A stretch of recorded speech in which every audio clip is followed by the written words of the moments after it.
Estimados compatriotas, me hubiera gustado convocar a los medios de comunicación a una conferencia de prensa para aclarar muchas dudas y medias verdades que se han venido difundiendo. Lamentablemente, las medidas administrativas de la actual mesa directiva del Congreso no me lo han permitido.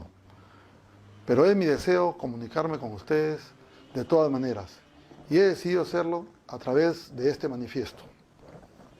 En primer lugar, deseo expresar mi más profundo pésame por la muerte de los jóvenes Jack Brian Pintado Sánchez, de 22 años, y Jordan Inti Sotelo Camargo, de 24 años.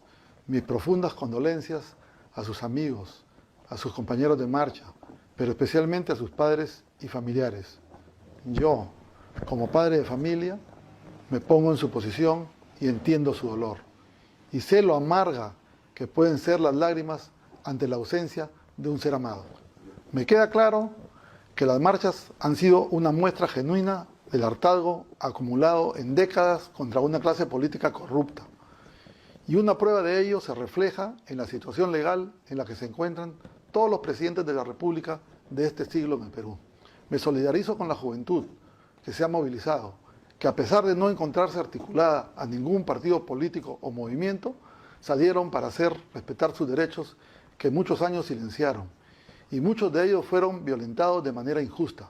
Por todo, buscan culpables. Sin embargo, nadie indaga sobre las personas que han promovido y manipulado toda esta crisis, donde ni siquiera importó el respeto por el derecho a la vida. Yo no estuve en el gobierno para causar la muerte a la población, ni tampoco para manipular las fuerzas del orden que dan seguridad al país.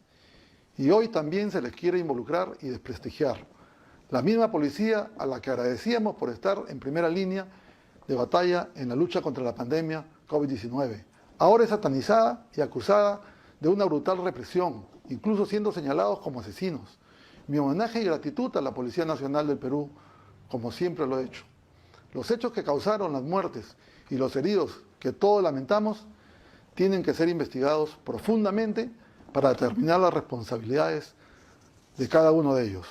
Asimismo, quiero declarar que los mandos y protocolos ya se encontraban establecidos cuando yo asumí la presidencia, porque mi responsabilidad como presidente no era favorecerme como político, sino trabajar con mi alma, corazón y vida por lograr la estabilidad de mi país.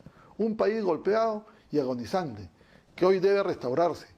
Me queda la sensación de que existieron manos oscuras que tuvieron por interés provocar la violencia, el caos, la muerte, para culpar al gobierno de turno.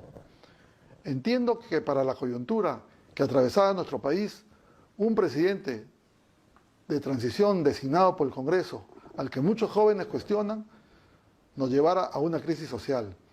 Pero ese fue el proceso legal que nos exigió la Constitución ante los actos revelados que pusieron en cuestionamiento la integridad moral del presidente Martín Vizcarra, cuyo gobierno privó a muchas personas de acceso a la salud en plena pandemia, al no cumplir con promesas de construir los 80 hospitales para el año 2019 en todo el país.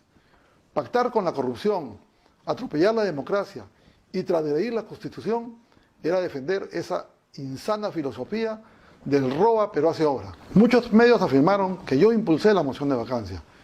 Eso es una infamia contra la democracia. Esta fue presentada por un grupo de parlamentarios de varias bancadas que consideraba que existían elementos de corrupción en el señor Martín Vizcarra. Entonces, ¿qué debía hacer yo? ¿Esconder la moción? Proceder de esa manera implicaba ser cómplice de la corrupción.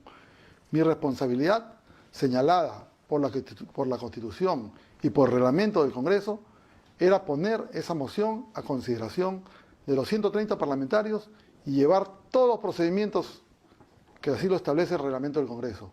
Fueron 105 votos de legisladores los que, siguiendo los mecanismos ya establecidos por la Carta Constitucional, procedieron a la vacancia. Por tanto, esa fue legítima en su proceso, fondo y forma, garantizándose el debido proceso. Es lamentable el cuestionamiento de mi legítima elección como parlamentario. El menosprecio a los miles de votos que me respaldaron en mi región natal, Tumbes, que por tercera vez me entregó su confianza para representarlos en el Congreso. ¿O acaso se desprecia a las regiones con poblaciones pequeñas como Tumbes? Yo me siento orgulloso de mi tierra, de mi gente, y expreso mi rechazo a esos señalamientos que no representan a la población del interior de mi país. los mismos señalamientos que desprestigiaron mi trayectoria, tanto política como personal, y me discriminaron por no haber concluido mis estudios superiores, cuando hoy vivimos momentos en los que se necesita hombres y mujeres con valores. Por otro lado, expreso mi reconocimiento al presidente del Consejo de Ministros y al grupo de profesionales que me acompañaron a conformar este gabinete en menos de 24 horas en una de las mayores crisis que atravesaba el país. En menos de 24 horas no llamé a mis amigos ni a mis correligionarios. Se nombró un gabinete con carácter plural y diverso, tanto política como sectorialmente. Convocamos a personas con experiencia y gestión comprobada para afrontar la crisis sanitaria, recuperar nuestra economía deteriorada y los miles de millones de puestos de trabajo que se habían perdido. Buscamos profesionales para controlar la pandemia del COVID-19 y sus efectos, que nos llevó a tener la tasa más alta de peruanos muertos por millón del mundo. Fallecidos que seguramente son padres, madres, hermanos e hijos de muchos de los que nos están escuchando.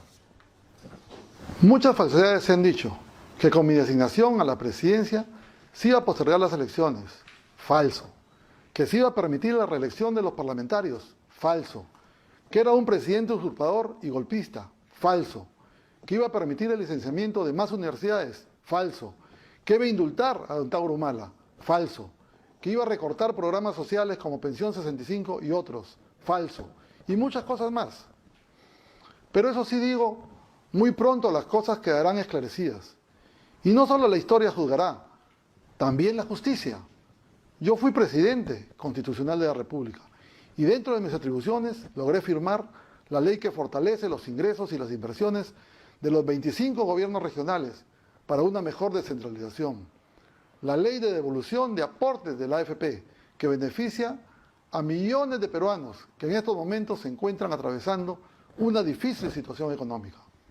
Soy un hombre de fe, demócrata, con 40 años de militancia en Acción Popular, partido político histórico que siempre se ha caracterizado por tener tradición democrática.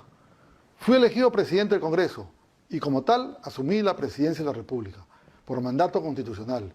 Si di un paso al costado, fue para impedir que aquellos que buscaban el caos y la violencia logren sus objetivos con más sangre.